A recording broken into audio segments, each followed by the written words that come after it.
গোসল ফরজ অবস্থায় গোসল না করে কি সাহরি খাওয়া যাবে? রোজা অবস্থায় টুথপেস্ট দিয়ে ব্রাশ করা যাবে কিনা? গীবত করলে কি রোজা হবে? জীবনের অনেক রোজা কাজা রয়ে গেছে, এখন কি আমি আগে পেছনের রোজাগুলো কাজা আদায় করবো নাকি এই রমজানের রোজাগুলো আগে রাখবো? একাধিক মসজিদে তারাবি নামাজ পড়লে কি কোনো সমস্যা হবে কিনা? ঘুম থেকে উঠতে না পারার কারণে সাহরি খেতে না পারলে কি রোজা হবে? আমাদের মসজিদে 20 রাকাত তারাবির নামাজ হয়, আমি যদি 8 রাকাত পড়ে চলে আসি তাহলে কোনো গুনাহ হবে কিনা? নখ বা চুল কাটলে কি রোজা কোনো ক্ষতি হবে? বাবা মা মারা গেলে তাদের রোজার কাফারা বিষয় কি করণীয়? রমজানে গোসলের সময় যদি কানের ভেতর পানি প্রবেশ করে তাহলে কি রোজার কোনো সমস্যা হবে? সাহরিতে আজান চলাকালীন সময় কি পানি পান করা যাবে? রোজা রেখে ফোনে কথা বলা যাবে কিনা? প্রিয় দর্শক, আর বিলম্ব না করে চলুন আপনাদের প্রশ্ন উত্তর দেওয়ার পালায় প্রবেশ করি। লবি আপনি লিখেছেন রোজা অবস্থায় বাচ্চাকে মায়ের দুধ খাওয়ানো যাবে কিনা? যাবে, কোনো অসুবিধা নেই। আপনি লাবিব তানভীর লিখেছেন গীবত করলে কি রোজা হবে? রোজার স্ট্রাকচার হয়ে যাবে, অর্থাৎ বাহ্যিক রোজা হয়ে যাবে কিন্তু অন্তর্নিহিত যে রোজা সেটি হবে না, অর্থাৎ রোজার প্রাণ ক্ষতিগ্রস্ত হবে, যার কারণে রোজার মান কমে যাবে, কোনো কোনো ক্ষেত্রে রোজা অর্থহীন হয়ে যেতে পারে। এজন্য রোজা রেখে গীবত করা অন্যান্য পাপের কাজ করা উচিত এবং রোজা বেঁচে থাকা উচিত। আপনি শাহির ইসলাম লিখেছেন রমজানে গোসলের সময় যদি কানের ভেতর পানি প্রবেশ করে তাহলে কি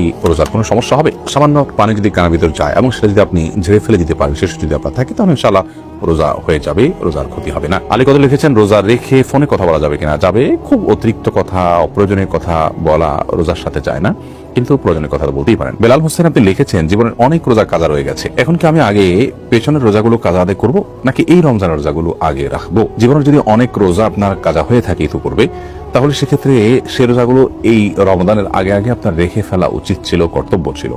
এখন তো রমজান চলেই এসেছে, অতএব এই রমজানের রোজাগুলো আপনাকে রাখতে হবে।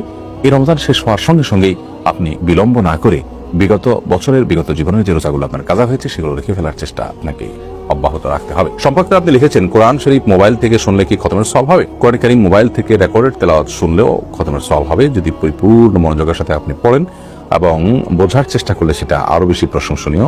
আর শোনার পাশাপাশি তেলাওয়াতেরও চেষ্টা করা উচিত। কারণ কথা হলো কোরআন কারীমের রেকর্ডেড তেলাওয়াত শুনলেও ইনশাআল্লাহ আপনি সওয়াব পাবেন। ইখতিয়ার হোসেন ইফতি আপনি লিখেছেন একাধিক মসজিদে তারাবি নামাজ পড়লে কি কোনো সমস্যা হবে কিনা? কোনো অসুবিধা নেই। ভাই মামুনুর রশিদ আপনি লিখেছেন ঘুম থেকে উঠতে না পারার কারণে সাহরি খেতে না পারলে কি রোজা হবে? সাহরি খাওয়া কি আবশ্যক? যদি রমাদান মাসে কেউ ভোর রাতে সাহরি খেতে ওঠার সুযোগ না পান, এর মধ্যে ফজর ওয়াক্ত হয়ে গেছে, অর্থাৎ সাহরি খাওয়ার কোনো সুযোগই তিনি পেলেন না, তাহলে সেই ক্ষেত্রে তার রোজা হবে কিনা? উত্তর হলো তার রোজা হয়ে যাবে, তার সিয়াম হয়ে যাবে, এবং তিনি যদি কোনো কিছু না খেয়ে থাকেন, না পান করে থাকেন, অর্থাৎ সাদিক থেকে নিয়ে, তাহলে সেক্ষেত্রে আলহামদুলিল্লাহ তার রোজা বিশুদ্ধ হয়ে যাবে। সাহরি খাওয়া এটি রমজান মাসে বা রমজানের বাইরে যে কোনো রোজার জন্য ফরজ বা আবশ্যিক কোনো বিষয় নয়। সাহরি খাওয়া এটি সুন্নাহ, সাহরি খাবারের মধ্যে বরকত রয়েছে, কিন্তু কোনো কারণে কেউ সাহরি খেতে পারলেন না, তারপরও তার রোজা হয়ে যাবে, তার সিয়াম হয়ে যাবে ইনশাআল্লাহ তাআলা। এমডি ওয়াকিল আজম আপনি লিখেছেন সোনার জাকাত কি প্রতি বছর দিতে হবে? স্বর্ণ, রূপা, নগদ অর্থ, ব্যবসার মাল সহ জাকাত যোগ্য যে সমস্ত সম্পদ আছে সেসব সম্পদ জাকাত বর্ষে, প্রতি জাকাত বর্ষে একবার করে আদায় করতে হবে। বিধায় এটি একবার আদায় করলেই সারা জীবনের জন্য আদায় হয়ে যাবে না, বরং প্রতি বছর একবার করে দিতে হবে, যদি এক বছর আপনার কাছে সেটি থাকে। মাহফুজ ইসলাম লিখেছেন আমি একজন মহিলা, আমার প্রতিদিন এশা নামাজ রাত 12টায় পড়তে হয়, আমি চাইলে আগে পড়া সম্ভব নয়, তার আমি নামাজ এবার পড়তে হয়, আমি কি প্রতিদিন এবার পড়তে পারবো? এর কারণে মাকরু হচ্ছে, বিশেষ করে মধ্যরাত পর্যন্ত দেরি করাটা মাকরু। আপনার অবশ্যই উচিত তার আগে, অর্থাৎ মধ্যরাত যেন না হয়, সূর্য ডুবা থেকে নিয়ে সূর্য অস্তমিত হওয়া থেকে নিয়ে সুবে সাদিক পর্যন্ত যে কয় ঘন্টা হয়, এটাকে আপনি ভাগ করে এটার 50% যেখানে হবে, অর্থাৎ মাঝামাঝি যেখানে হবে তার আগে আগে পরিশেষ করার চেষ্টা করা উচিত। সেটা হয়তো কখনো 11টা, 11:30 হতে পারে, কখনো কম বেশ হতে পারে সিজন ভেদে, কিন্তু আপনার নামাজ হয়ে যাবে, ফরজ আদায় হয়ে যাবে, কিন্তু এরকম দেরি করাটা অনুচিত। ইফতেখার ইমন লিখেছেন আমাদের মসজিদে 20 রাকাত তারাবির নামাজ হয়, আমি যদি 8 টাকা পরে চলে আসি তাহলে কোনো গুনাহ হবে কিনা? গুনাহ হবে না, কিন্তু নবী করিম সাল্লাল্লাহু আলাইহি ওয়াসাল্লাম বলেছেন মাকামা মা আল ইমাম হাত্তা আনসার, যে ব্যক্তি ইমামের সঙ্গে নামাজ পড়ে এবং ইমাম যাওয়া পর্যন্ত অপেক্ষা করে, কুতিবা লাহু কিয়ামুল লাইল, তার জন্য রাত জেগে ইবাদতে সওয়াব লেখা হয়। তিরমিজি হাদিসটি বর্ণিত হয়েছে, যার কারণে আপনি এই সওয়াব থেকে বঞ্চিত হন, বিশাল বড় সওয়াব থেকে বঞ্চিত হন। এজন্য আপনাকে পুরো নামাজ শেষ করে আসা উচিত। 8 টাকা পরে যদি আপনি চলে আসেন এই সওয়াবটা আপনার হবে না। এরপরে শান্তনা ইভা লিখেছেন স্বামীর জাকাত এবং স্ত্রীর জাকাত কি আলাদা? জি, প্রত্যেকের জাকাত হিসাব আলাদা। মায়ের আদর্শ ছেলে এদিকে আপনি লিখেছেন স্ত্রীর জাকাত কি স্বামী তার নিজের টাকা থেকে দিয়ে দিতে পারবেন? দিতে পারবেন। স্ত্রীর সম্পদের জাকাত স্বামী দিয়ে দিতে পারবেন, শর্ত হলো স্ত্রীকে জানিয়ে দিতে হবে, স্ত্রীর জানাশোনা থাকতে হবে। তিনি যদি জানেন যে তার স্বামী তার পক্ষ থেকে জাকাত দিয়ে আদায় করে দিচ্ছেন, তাহলে সেক্ষেত্রে তিনি নিয়ত করবেন, তার আমল যেহেতু নিয়তটা তার থাকতে হবে। স্ত্রীকে আপনি জানালেন না, আপনি তার জাকাত আদায় করে দিলেন নিজে থেকে, পরে স্ত্রীকে বললেন, এতে জাকাত আদায় হবে না।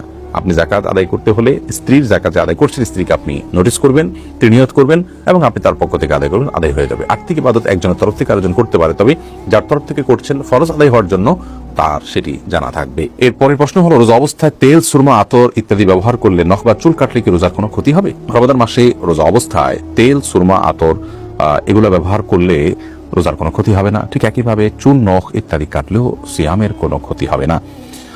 কারণ এগুলোর কোনোটাই খাদ্য কিংবা খাদ্যের সাথে সাদৃশ্যপূর্ণ কোনো বিষয় নয়। যদি আপনি রোজা রেখে খাদ্য গ্রহণ করেন, পানীয় গ্রহণ করেন, কিংবা খাদ্য বা পানীয়ের কাজ দেয় বা এটার সাথে সাদৃশ্য হয় এরকম কোনো কিছু আপনি করেন, তাহলে সেক্ষেত্রে সেটি সিয়াম ভঙ্গের কারণ হবে।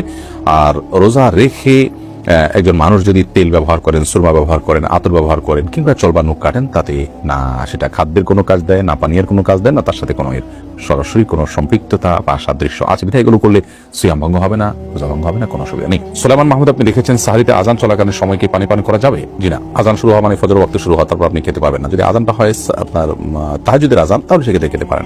লাখি আপনি লিখছেন, বাবা মা মারা গেলে তাদের রোজার কাফারা বিষয়ে কি করণীয়? কোনো বাবা মা যদি মারা যান, সেক্ষেত্রে তাদের রোজার কাফারা দিতে হবে। প্রত্যেকটা রোজার জন্য তারা যদি রোজাগুলো রাখতে পারেন নাই অসুস্থতাজনিত কারণে, হয়তো পরে সুস্থ হয়ে রাখবেন সে আশা ছিল, কিন্তু আল্লাহ তাআলা তাদেরকে নিয়ে গেছেন দুনিয়া থেকে, কিংবা তারা এমন অসুস্থ হয়ে গেছেন যে আর সুস্থ হওয়ার সম্ভাবনা ছিল না।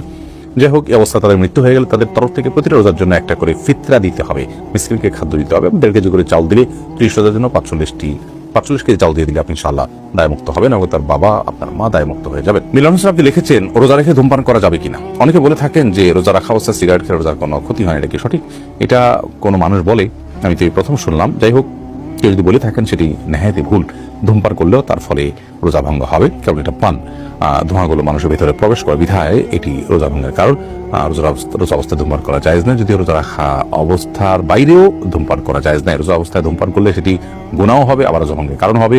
যদিও সন্ধ্যার পরে কেউ ধূমপান করলে গুনাহ হবে, বাট রোজা ভঙ্গের বিষয়টি সেখানে থাকছে না। শামসুন নাহার স্মৃতি আপনি লিখেছেন, রোজা অবস্থায় টুথপেস্ট দিয়ে ব্রাশ করা যাবে কিনা? টুথপেস্ট বা মাজন ইত্যাদি দিয়ে, পাউডার ইত্যাদি দিয়ে দাঁত ব্রাশ করা যাবে কিনা, এ বিষয়ে আমাদের দেশের ওলামায়ে কেরাম বলে থাকেন এটি মাকরুহ এবং অপছন্দনীয়। রোজা হয়ে যাবে, কিন্তু একান্ত প্রয়োজন ছাড়া আপনি এটি মুখে ব্যবহার করার ফলে আপনার থুতুর সাথে অপ্রয়োজনে কিছু জিনিস আপনার পেটে যাচ্ছে, সেটা পরিমাণে কম হলেও এই জন্য এটা আপনার জন্য অনুচিত এবং মাকরুহ। সাহরি খাওয়ার সাথে সাথে আপনি ফজরের আগে ব্রাশ করে ফেলবেন, এরপর দিনের বেলা আপনি মেসওয়াক করবেন, কিংবা খালি ব্রাশ দিয়ে আপনি দাঁত ঘষবেন বা পরিষ্কার করবেন।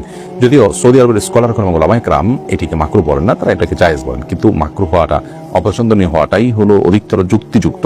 কারণ টুথপেস্ট এটি আমাদের থুতুর সাথে ভেতরে চলে যায়, হোক না সেটা পরিমাণে কম, তো এটিতে একান্ত প্রয়োজন নাই। যার কারণে আপনি সারির আগে আপনি টুথপেস্ট দিয়ে ব্রাশ করেন, পরবর্তীতে খালি ব্রাশ কিংবা মেসওয়াকের অভ্যাস গড়ে তোলেন। যদি দিনের বেলা আপনি খাদ্য গ্রহণ করছেন না, বিধায় এটা নিয়ে খুব বেশি পেরেশান থাকারও কোনো কারণ নেই। এরপরে সাকিব হাসান আপনি লিখেছেন, গোসল ফরজ অবস্থায় গোসল না করে কি সারি খাওয়া যাবে? যদি কারোর গোসল ফরজ হয়, তাহলে গোসল ফরজ অবস্থায় যদি আপনি সারি খেয়ে নেন, এই কারণে যে এখন গোসল করতে গেলে সারি খাওয়ার সময় আর থাকবে না, অথবা যে কারণেই হোক না কেন, যে আমি পরে গোসল করব, তাহলে তার ফলেও সিয়াম হয়ে যাবে, কোনো অসুবিধা নেই। তবে অবশ্যই ফজরের সালাত আদায়ের প্রয়োজনে ফজরের সালাতের আগে আপনাকে ফরজ গোসল করতে হবে। কিন্তু গোসল ফরজ হওয়া অবস্থায়, অর্থাৎ শরীর অপবিত্র অবস্থায় যদি কেউ খাদ্য গ্রহণ করেন এবং সারি খেয়ে ফেলেন বা রোজা নিয়ত করেন, তাতেও রোজা হয়ে যাবে, সারি হয়ে যাবে, কোনো অসুবিধা নেই। যদিও গোসল করে তারপরে খেতে পারলে সেটা উত্তম, তা বলাই বাহুল্য।